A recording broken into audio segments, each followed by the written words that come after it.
Hey, Emily, what the hell happened? My husband, John, finally arrived at my hospital room after I had a miscarriage. He glanced at me and muttered, "Oh, not again," clicking his tongue. Then he looked at my brother, who had rushed to my side, and said, "So? Who's this guy? Don't tell me you brought another man in here?" In response to John's words, my brother calmly said, "Hey, man, there's a blood-soaked woman with long curly hair trying to hug you from behind. Do you know her?" "What? What are you talking about?" John looked at my brother in shock. My brother pointed his finger at John and said, "That woman right there. She's wearing a large, light green, yes, a peridot ring on her right ring finger." The moment John heard this, his body started trembling. Ugh. With a groan, John bolted out of the room in a panic. "My name is Emily, and I'm 29 years old. I live with my husband John, and I work full-time while managing our household. Since we don't have children, I work as a full-time office employee. We are a couple who eloped. That was 5 years ago. Back then, I was 24 and in my second year of working. Because of my parents' strict rules, I wasn't allowed to attend any social gatherings, even those organized by my company. Though such gatherings decreased significantly the following year, back then it was common for young employees to go out for drinks frequently. My family was very strict about alcohol-related events, and I was told not to attend unless it was absolutely necessary.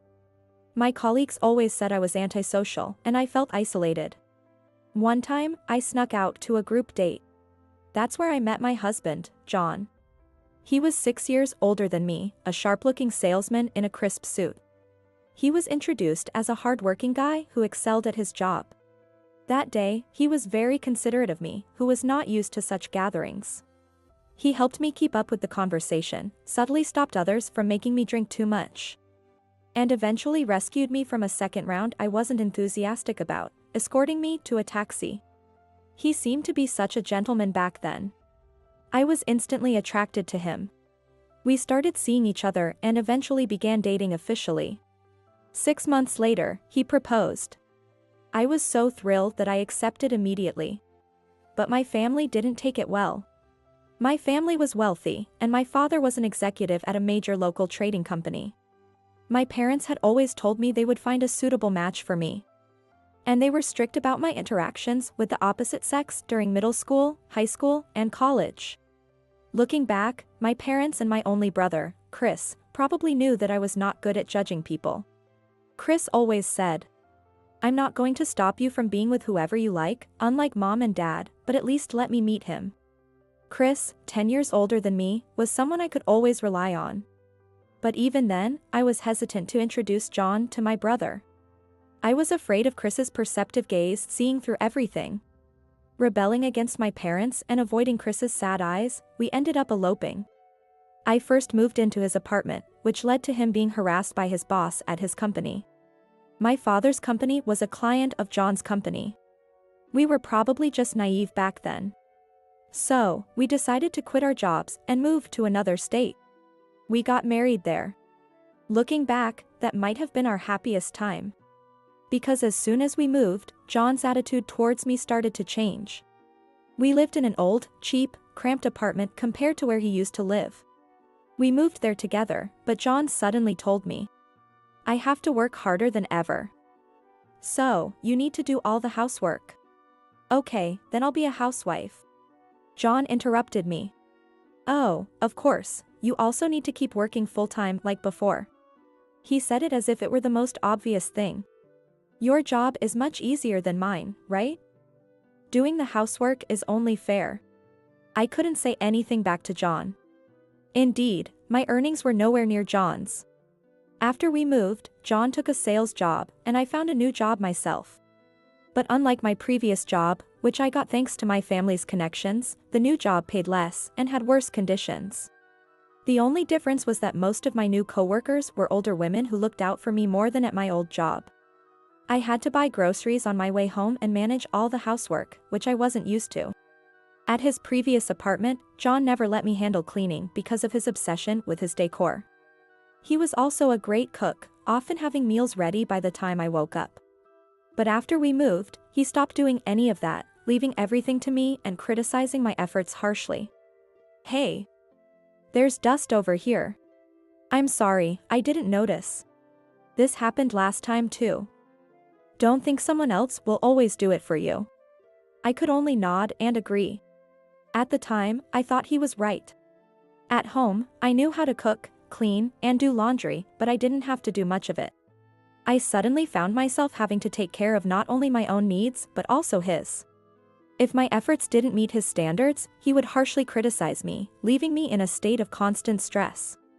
I would be exhausted and want to sleep, but he would insist on intimate activities. Even if I said I was tired, John never listened.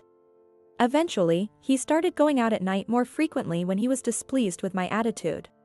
I kept thinking, this is all my fault. And it was. John, who had been a top salesman at a great company, had to leave his career and move to a cramped apartment because of me. So, I believed I had to make it up to him. I was convinced of that. I pushed myself harder, excelling at work and diligently doing housework, waiting for my often absent husband's return. About 2 years into our marriage, I got pregnant. But I miscarried before I even realized I was pregnant. John was shocked and worried, calling an ambulance and staying by my side for a while. I thought his fading affection had returned then. But it was an illusion. After I was discharged and started working again, John began dipping into our joint savings. One day, when I went to update our passbook, I noticed the balance had drastically decreased. "Honey, what have you been spending money on recently?" I nervously showed John the passbook and asked. "That's none of your business. Do you have a problem with what I do? But this is our joint account. We might need it for emergencies, like sudden hospitalizations, for either of us." "Yeah, you're right. But that was your fault for miscarrying." I couldn't comprehend what he said at first. What are you saying?" "It was a miscarriage. Our child died. But it happened because your body did that on its own, didn't it?" I was at a loss for words. "Besides, we can always have more kids in the future. Stop bringing up depressing stuff." And so, John returned to his usual routine. "I will conceive again," I told myself. But no, the child I lost couldn't be replaced by another. Even if I got pregnant again, it would be a different child. For the first time, distrust towards John began to grow in me. 2 years later, I became pregnant again. This time, I was determined to protect the baby, so I planned to reduce my work hours and eventually take maternity leave. However, it was hard to find the right moment to tell John about the pregnancy. John was often away on business trips around that time. But I knew he was lying. When I tried to contact him to share the news, I called his office to find out his location. "Business trip?" John's boss asked me, puzzled. "I didn't send him on any trips. I thought he was on leave for a family funeral." "Didn't you know?" "Oh, I must have been mistaken." "Please don't tell him," I asked. "It was just a misunderstanding." After hanging up, I felt all my strength drain away. How could he do this? To use such a reason for taking leave. Knowing he wasn't on a business trip, I tried to maintain a normal conversation with his boss. If I hinted that he was lying, John would definitely get in trouble. If that happened, he would blame me, get angry, and might even resort to violence. I couldn't let that happen. I had to avoid that at all costs. I was determined to protect this second child. I remained silent. When my morning sickness worsened, I finally told John the first was pregnant. John grumbled, "Oh great, another money drain." Even though distrust had already begun to grow in me, I couldn't believe he said that. I wanted to believe it wasn't possible. No, that's not right. I wanted to believe it was impossible. By then, I already knew our joint savings account was almost empty. After the first miscarriage, I had been saving up again for the next childbirth expenses. However, because of my growing distrust, I had also been secretly putting money into a separate account little by little. When I saw the joint account nearly empty, I resigned myself to using my own savings. Of course, I kept this secret from John. If he found out, he would demand the money and take it from me. Surprisingly, my workplace became my refuge. Colleagues, especially older women, often noticed and asked, "You don't look well. Are you okay, or you seem tired?" At first, I brushed it off and continued working. After over 4 years at my current job, even though the pay wasn't great, I felt comfortable and had good relationships with my colleagues. This was why I had stayed longer than at my first job. When I got pregnant again, my colleagues were more excited for me than John was. I had told them about my previous miscarriage. Many of them had worked since they were young, switching to part-time work after having children. They understood my situation well. They knew I endured my morning sickness and continued working because I feared what John might do if I didn't. Eventually, the company insisted I take leave, saying the policies were there to support me and I needed to rest if I was struggling. So, I was almost forcibly given time off by the company. "Take a good rest, and let's work together again," everyone said. Their warm words brought tears to my eyes. Just as I was about to leave, I suddenly collapsed from exhaustion. I didn't realize it at the time, but I had a massive hemorrhage. I later learned that an ambulance was called immediately, and I was rushed to the hospital. When I woke up in the hospital room, my once large belly was shockingly flat. I couldn't immediately understand what had happened. But as the reality sank in, I buried my face in the pillow and cried silently. I reached for my phone in the bag within arm's reach and impulsively called my family home. After a few rings, I realized what I had done and quickly hung up, but the phone soon started ringing again. I couldn't move in my condition, so I could only turn the volume down. Ignoring it was also an option. I answered in a whisper, "Hello. Is that you, Emily?" The familiar voice belonged to my brother. "I knew it was your number. Why did you hang up? What happened?" I couldn't hold back my sobs as I slowly told him about the loss of my second child. He listened silently. When I calmed down, he spoke in a gentle voice. "You've been through a lot." My brother was still as kind as ever. "Where are you now?" "Sorry, I'm at the hospital. I can't move. I'm in bed." "I see, it's not safe to talk on the phone. I'll come to you right away." "Where are you?" I told him the name of the hospital. I had learned the name from the nurse when I woke up. It was relatively close, just in the next state over. "Got it. Hang in there. I'll be there soon." Hearing my brother's voice for the first time in 5 years was a relief. I wondered how he was doing. We had lost touch, so I worried if I might be intruding if he had a wife now. These thoughts swirled in my mind. A few hours later, my brother arrived at my hospital room. It seemed to be a shared room, but there were few people around. Seeing him, I managed to call his name while still lying down and cried in his arms. "What happened?" I started sobbing and told him everything that had led to this point. Especially how I had tried to take good care of this pregnancy, considering what happened last time. I felt relieved when I could finally take time off work, but maybe I had just exhausted myself. My body must have reached its limit. The life that was supposed to be there could no longer be. "You've been through a tough time." He stroked my hair gently. "By the way, where's John? Haven't you contacted him yet?" I shook my head. I heard from the hospital staff that they contacted his company. "So, I'm waiting, but he hasn't come yet. But you know, I'm very angry." I was about to apologize when my brother said, "No, not that. I'm angry that you didn't introduce him to me first." That's because... As I was about to speak, the door to my hospital room opened again. "Hey, Emily, what the hell happened?" It was John. He glanced at me and muttered, "Oh, not again," clicking his tongue. "So? Who's this guy? Did you bring another man here?" No, this is my brother." Just as I started to explain. "Hey, you."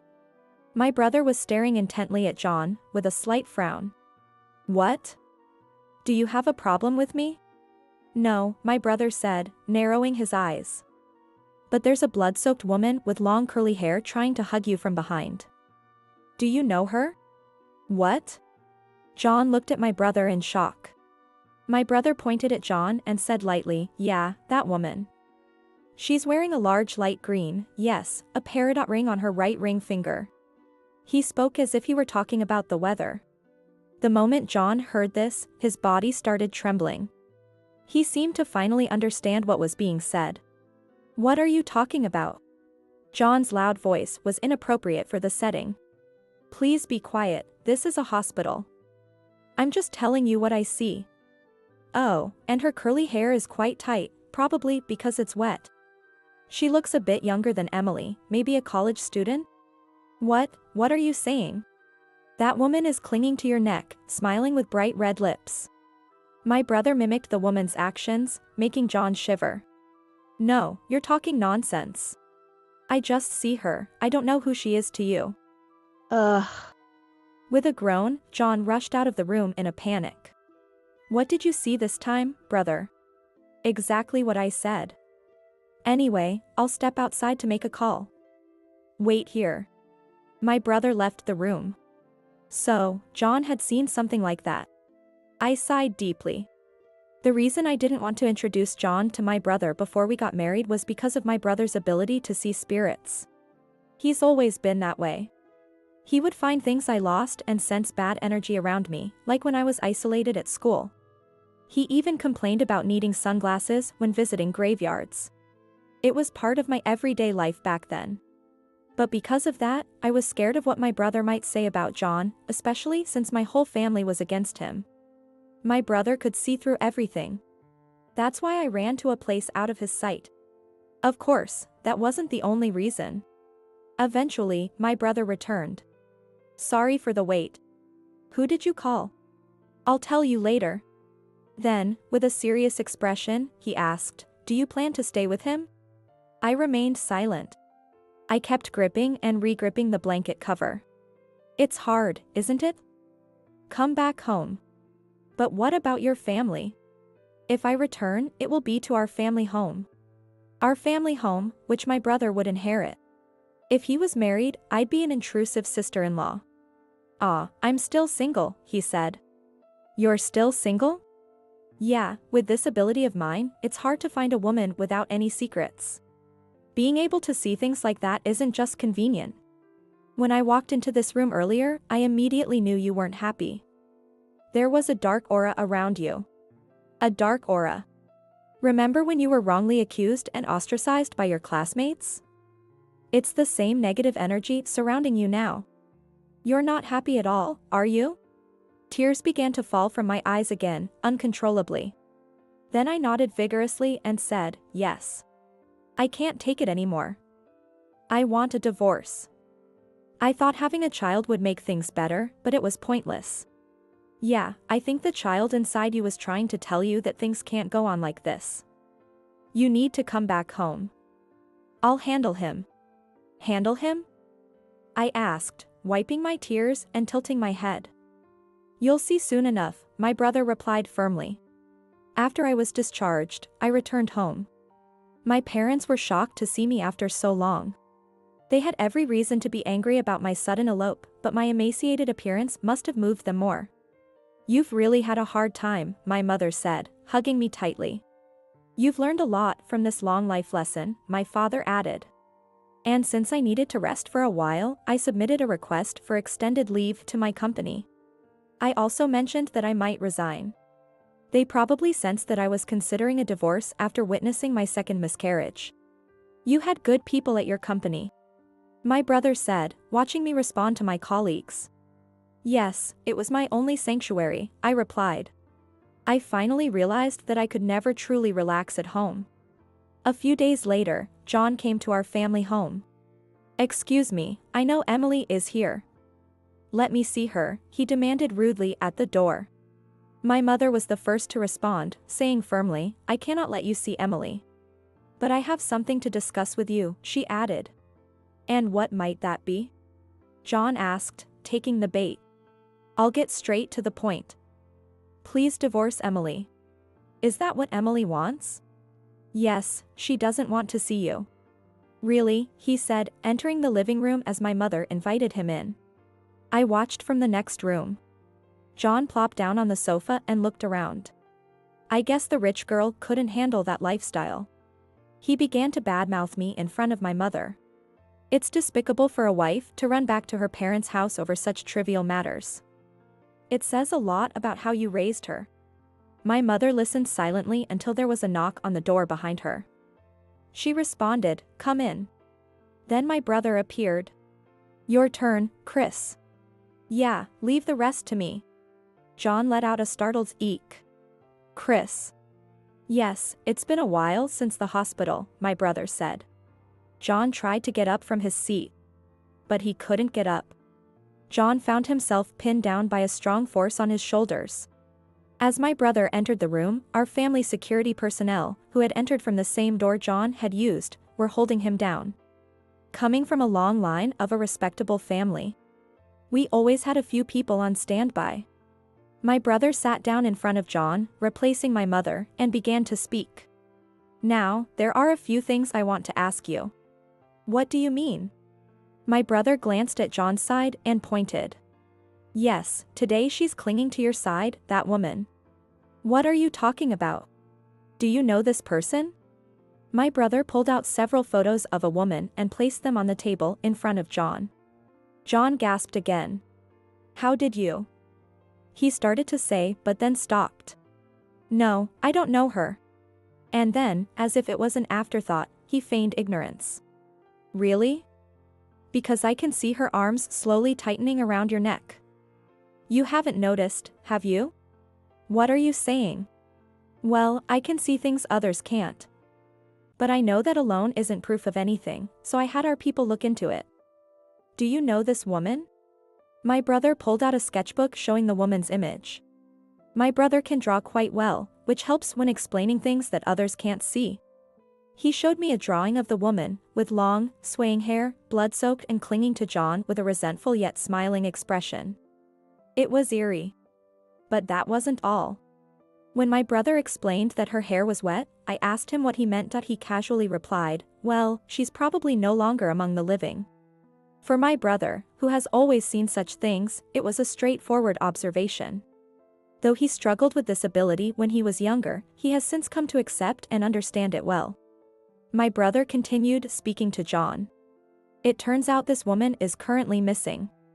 I told you, I don't know her. According to our investigation." My brother ignored John's words and continued. "We looked into the situation a bit more.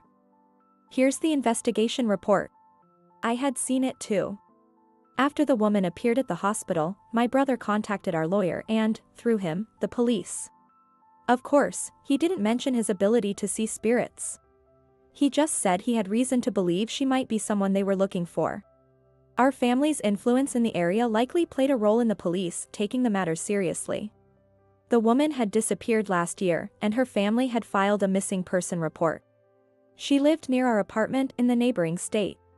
I started to think that perhaps John had started seeing her around the time he began staying out and using our savings. Could it be that she is? I had asked my brother when he showed me the investigation results.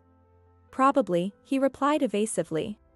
Now, my brother was likely trying to get the truth out of John. Since about 2 years ago, you've been spending a lot of money and going on a lot of business trips, haven't you? That's a personal matter. It doesn't concern you. It does. You spent my sister's hard-earned money on this woman, didn't you? As my brother continued calmly, John grew increasingly agitated. That's strictly a matter between husband and wife. Yes, and because of that, I think Emily should divorce you already. No, that's not going to work for me. John dismissively rejected the idea. Why? Well, I understand. It's because you'd lose a worker, right? John clicked his tongue in annoyance again. After a moment's thought, he said, I could divorce her, but could you help me out a bit? He made a circle with his fingers. What? Are you asking for money in exchange for the divorce? Of course. You all were against it, so she couldn't come home. I could have divorced her anytime, but I felt sorry for her having nowhere to go. So I stayed married. I felt nauseous hearing John's words. While I was waiting silently for him, that's what he had been thinking all along. Besides, you guys barged in on me. Because of that, I had to change jobs. Things have only gotten worse since then. Is it so wrong to get a little compensation for that? How about this? If you were a decent guy. What? John started to get up, but he was held back and couldn't stand. I told you we had you investigated, didn't I? My brother turned towards the door. Standing there were the police, who had been waiting. Why are the police here? I told you we had you investigated. You're a bit sloppy. But it's better for you to be caught here. If not, that woman would have kept tightening her grip on you, strangling you along with your hair. She looks pretty angry. What do you mean? My brother looked sideways. After nodding several times, he said, so this peridot is fake. When she confronted you about it during the trip, you lost your temper, right? Shut up, shut up, shut up. Whether it's real or fake, she was happy when she got it. So that's what it means to incriminate oneself. The police, who had been waiting, flashed their badges and said, Sorry, but we need to ask you about the disappearance and body disposal of Amanda Taylor. Please come with us. Our security let go of his shoulder and handed John over to the police. I finally felt like I could breathe. I slowly walked into the room. Emily. Were you listening to all that? I won't allow a divorce. You can say whatever you want, but I've already decided. You didn't take it seriously when I lost our child. Not just the first time, but even the second time, John only glanced at my flat stomach. I deeply regret choosing you. John was at a loss for words. What have I been doing? I wasted my time, energy, and money on someone like you. It's ridiculous. John's eyes and mouth opened wide in shock, as if he couldn't believe what I was saying. Goodbye. We won't be seeing each other again. I'll leave the rest to my lawyer. Wait, Emily, hold on. Let's go. Though he still looked like he had something to say, the police nudged John forward and took him away. Later, as a result of the police investigation, John confessed. Apparently, Amanda was a nearby student. She was younger than me and wanted to marry John, whom she met through a sugar daddy arrangement. So, she pressured him to divorce me. However, to John, I was still a source of money. This time, his final goal was to use the threat of divorce to extort money from my family. Amanda was likely nothing more than a fling for John. During a trip to the mountains, they argued about the fake ring, and when he roughly shoved her, she fell and hit her head. Maybe that could have been seen as an accident. But then John dragged her and pushed her off a cliff. Because this mountain area was not part of the initial search zone, Amanda's whereabouts remained completely unknown, making the search difficult. Later, based on John's confession, I learned that she was found buried in grass near a spring in the mountains. John was rearrested and was certain to face a long prison sentence. Through my lawyer, I got him to sign the divorce papers, and I finally became free. I'm off. Take care. Good luck with your new start. Encouraged by my mother's words, I took my first step towards my new job. I had quit my previous job entirely and returned to my parents' home to rest and recover both physically and mentally. After regaining my health and stability, I started job hunting. The 5 years I lived through might have toughened me up a bit, despite my sheltered upbringing. I'd like to think I'm more resilient than I was during my first office job. But for now, I'm done with marriage for a while. Considering I lost 2 children, I want to stay away from marriage and pregnancy for a while longer. My brother is also waiting for the gloom around me to lift and for me to become more serene. I don't know what the future holds, but this time, I want to cherish myself and those around me.